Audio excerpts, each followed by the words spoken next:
Wicked 2 est une suite ambitieuse, plus sombre, plus dense, mais est-ce qu'il arrive vraiment à surpasser le premier opus? Pense à ce qu'on pourrait faire, toutes les deux.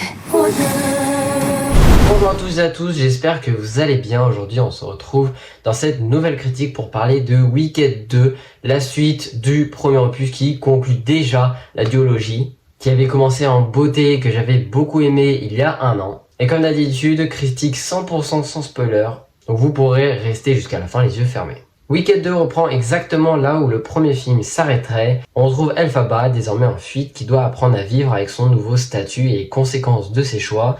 Et de l'autre côté, Glinda continue son ascension politique et médiatique, mais découvre que le monde d'Oz est beaucoup plus compliqué, beaucoup plus sombre qu'elle ne le pensait. Le film va explorer principalement les enjeux du monde d'Oz, la montée des tensions, la manière dont les deux héroïnes évoluent de leur côté et leurs relations en même temps, et comment tout cela nous amène aux événements du film qu'on connaît de l'époque. C'est une seconde partie beaucoup plus mature, beaucoup plus sombre, dès la scène d'introduction qui donne à chercher un petit peu de poids à cet univers. Et alors autant vous dire que oui, j'ai beaucoup aimé Wicked Partie 2, ou Wicked for Good en version US, mais je trouve ça meilleur comme titre, Wicked for Good. Mais pas autant que le premier, même si j'ai passé un excellent moment. Bon, alors c'est pas du tout le film le plus beau de l'année, très loin, mais on a des VFX qui se sont largement améliorés par rapport au premier opus. Attention, on n'est pas au niveau du type révolutionnaire d'Avatar, mais les environnements sont plus cohérents, les créatures, les décors sont beaucoup plus beaux, mieux intégrés, et même les fonds verts et les décors font beaucoup plus vrai. Il y a certains plans qui sont même super jolis, contrairement à d'autres qui sont complètement dégueulasses, mais qu'on en parlera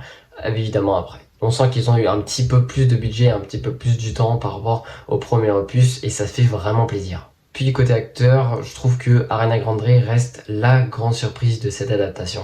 Oui, on savait qu'elle chantait très bien, mais là son jeu est vraiment plutôt bon. Elle parvient à donner de vraies émotions, à les rendre touchants et sensibles. Les autres personnes du casting, Cynthia Erivo ou même encore les personnages secondaires sont très bons également. Ça joue bien, ça chante bien, ça danse bien, c'est parfait. Alors oui, je sais, le scénario divise un petit peu. Mais franchement, celui-là, j'ai trouvé vraiment plutôt bien écrit. Encore une fois, c'est pas du tout le chef-d'œuvre de l'année qu'on attend tous. Il y a quelques longueurs, il y a quelques enjeux, il y a même trop d'intrigues, je trouve.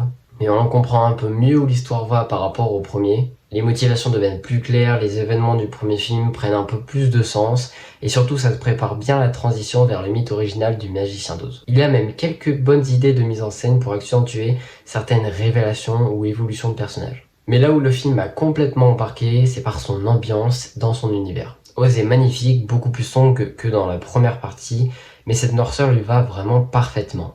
Les décors sont incroyables, l'ambiance nous immerge totalement et on sent une véritable identité visuelle. Il y a une tonne de références aux films de l'époque, à la mythologie du magicien d'Oz, des clins d'œil subtils, parfois évidents, mais dans tous les cas ça donne plaisir, ça fait envie et ça renforce la nostalgie. Et toujours sans spoiler, il y a des plot twists vraiment cool. Des trucs auxquels je m'attendais pas du tout alors que je suis le genre de spectateur qui voit les trucs arriver à 10 km. Et un peu plus en détail, je trouve que la scène d'ouverture est vraiment excellente. Elle nous a mis dans l'ambiance directement. C'est intense, élégant, énergétique, et ça pose totalement le ton du film. Franchement, j'ai adoré. Bon, après, côté négatif, parce que oui, j'ai pas non plus...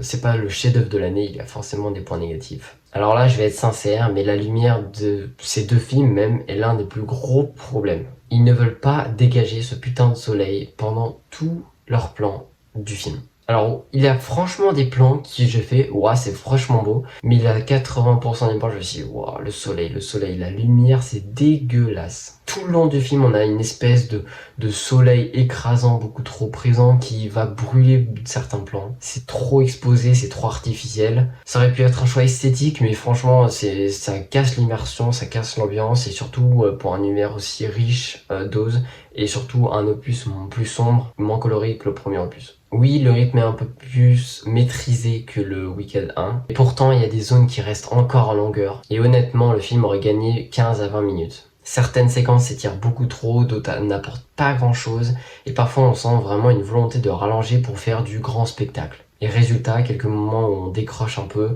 même si ça ruine pas vraiment l'expérience globale. Bon, les musiques sont vraiment bien réussies, vocalement c'est un bonheur. Mais vraiment, il y en a beaucoup moins de marquantes que dans le premier film. Dans Wicked 1, je pourrais écouter les musiques pendant des jours et des jours, j'en avais dans ma playlist. Et ici, j'en retiens une, deux, trois maximales. Elles sont vraiment cool, certaines finiront dans ma playlist, mais il y en aura beaucoup moins et je les aime tous moins que dans le premier opus. Et ça c'est paradoxal puisqu'on a vu 5 heures de contenu sur toute la pièce de théâtre. Mais malgré ça, certains personnages secondaires manquent encore de profondeur.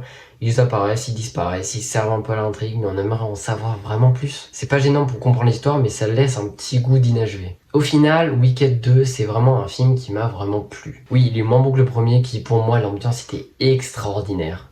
Mais sa suite a énormément de qualités qui méritent d'être soulignées. Parce que c'est un film vraiment ambitieux, visuellement assez riche et porté par un casting incroyable et avec une ambiance dose tellement immersive que je me suis laissé embarquer du début à la fin.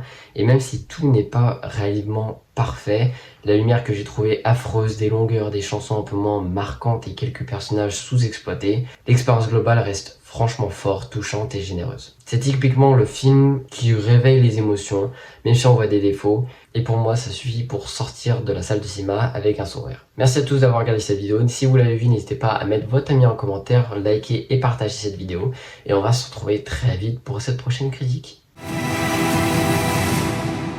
Une dernière fois.